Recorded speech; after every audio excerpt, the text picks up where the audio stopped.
Halo semuanya, di video kali ini kita akan belajar mengenai salah satu ilmu di bidang anestesi, yakni monitoring pasien di recovery room.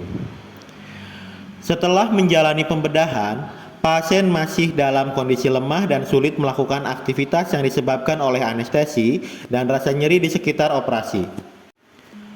Untuk memulihkan kesadaran pasien setelah operasi, maka harus dilakukan perawatan pasca operasi yang dilakukan di recovery room. Post Anesthesia Care Unit atau yang biasa disebut dengan ruang pemulihan atau recovery room merupakan area yang memberikan perawatan pasca anestesi dan mengawasi serta mengelola pasien yang baru saja menjalani operasi sampai dengan keadaan umum pasien stabil. Recovery room harus terletak dekat dengan ruang operasi sehingga apabila diperlukan, pasien bisa dengan cepat dikembalikan ke ruang operasi atau anggota yang bertugas di ruang operasi dapat bergerak cepat ke ruang pemulihan. Kemudian, terdapat fasilitas intensif lain di recovery room seperti laboratorium dan radiologi. Kemudian, desain recovery room haruslah terbuka sehingga memungkinkan observasi beberapa pasien secara simultan. Terdapat 5 standar perawatan post anestesi menurut American Society of Anesthesiologists atau ASA. Yang pertama, semua pasien yang menerima anestesi umum, regional atau anestesi yang termonitor harus menerima manajemen post anestesi yang sesuai. Yang kedua, semua pasien yang ditransfer ke recovery room harus didampingi oleh anggota anestesi yang mengetahui kondisi pasien. Pasien haruslah dievaluasi dan diterapi saat transfer dengan monitor dan support yang sesuai.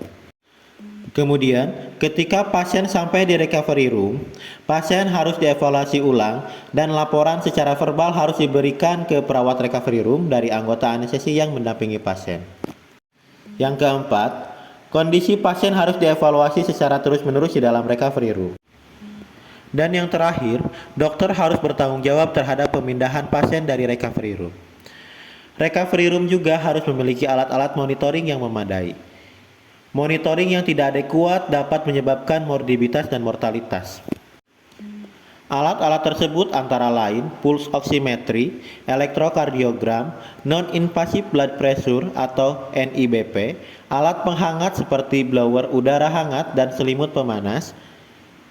Selanjutnya, peralatan manajemen jalan nafas seperti nasal kanul, masker berbagai ukuran, dan laringoskop serta lain-lain. Peralatan terapi respirasi seperti bronchodilator, CPAP, dan ventilator. Serta peralatan sirkulasi seperti kateter vena, kanula vena sentral, alat defibrilasi, dan lainnya. Adapun pemantauan rutin di recovery room antara lain yang pertama adalah respirasi, di mana kita dapat memantau laju nafas, potensi jalan nafas, dan saturasi oksigen. Keadaan yang perlu dipantau antara lain adakah jatuhnya lidah pasien ke arah faring posterior seperti pada osa dan laryngospasme. Selain itu, tanda yang muncul seperti pola napas tambahan, napas paradoksa, dan retraksi. Kemudian, kardiovaskuler, di mana kita dapat memantau laju nadi dan tekanan darah. Adapun komplikasi dari sistem kardiovaskuler yang patut kita pantau yaitu berupa hipotensi, hipertensi, bradikardi, takikardi, dan aritmia.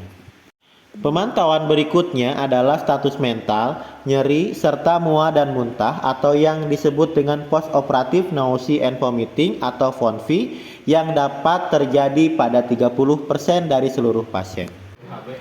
Kapan saatnya memindahkan pasien dari recovery room? Dalam menentukan apakah pasien boleh dipindahkan dari recovery room, dapat digunakan beberapa sistem penilaian. Bila pasien dengan anestesi umum, kita dapat menggunakan Aldrich score. Bila dengan anestesi spinal, kita dapat menggunakan Bromage score. Dan bila pasien anak, kita dapat menggunakan Stewart. Pasien baru bisa dipindahkan bila didapatkan skor lebih dari atau sama dengan 9 untuk Aldrich score, kurang dari 2 untuk Bromage score, dan lebih dari atau sama dengan 5 untuk Stewart score. Mayoritas pasien baru memenuhi kriteria pemindahan tersebut setelah kurang lebih 60 menit berada di recovery room. Untuk Aldrich score yang dimodifikasi, kriteria pertama adalah oksigenasi.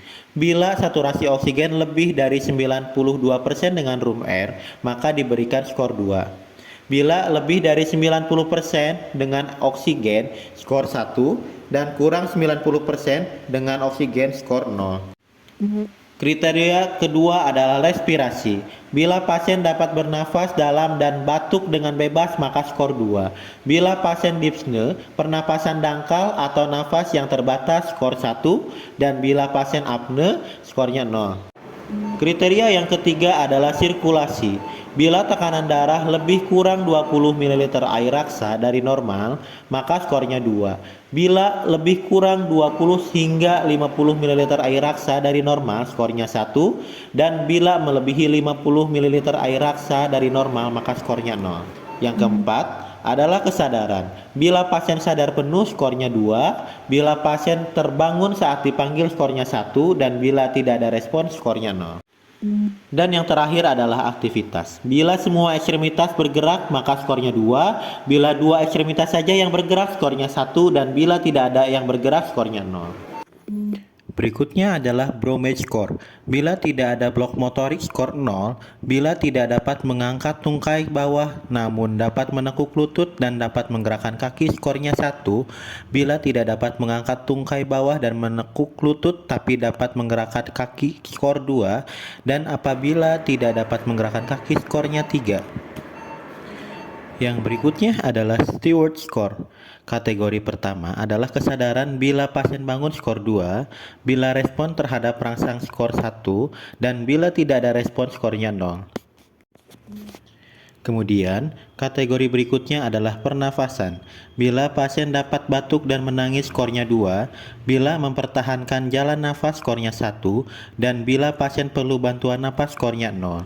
Dan kategori yang terakhir adalah gerakan.